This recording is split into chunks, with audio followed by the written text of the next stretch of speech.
नाशिकमध्ये भोंदूबाबा खरात यांनी कित्येक महिलांवर अत्याचार केल्याचे धक्कादायक व्हिडिओ समोर आले। पोलिसांनी या भोंदूबाबाला अटक केली आहे। ही धक्कादायक घटना समोर आल्यानंतर संपूर्ण देशामध्ये संतापाची लाट उसळली आहे। यावरच बोलताना भाजपाच्या स्टार प्रचारक अमरावतीच्या माजी खासदार नवनीत राणा यांनी भोंदूबाबा खरात यांच्यावर चांगलाच घणाघात केलेला आहे। भोंदूबाबाला चौऱ्यावर आणून फाशी दिली पाहिजे, त्यापेक्षा कोणतीही कमी सजा नाही, अशी आक्रमक प्रतिक्रिया नवनीत राणा यांनी दिली आहे। मला माहीत नाही किती लोक काय काय बोलतात, पण जे भोंदू बाबा आहे आणि जे प्रकार नाशिकमध्ये झालेला आहे ते खूप मन दुखवणारे आहे। कारण आम्ही भावना घेऊन आम्ही आमचे कामं करतो, आम्ही भक्ती करतो, पण त्याच्यामध्ये जर एखाद्या भोंदू बाबा असे प्रकार करत असेल आणि जेही व्हिडिओ महिलांचे व्हायरल बाहेर केलेले आहे ते प्रायव्हसी हनन केलेली आहे त्या महिलांची।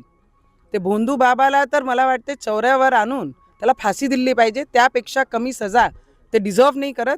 सरळ चौरायावर आणून एक रेपिस्टला कशी आम्ही मांग करतो सोमोटोमध्ये आणून त्याची अशी परिस्थिती केली पाहिजे की येणाऱ्या काळामध्ये असे मुखोटे लावून जे स्वतःला स्वघोषित जे महाराज असतात त्यांना सगळ्यांना कळलं पाहिजे।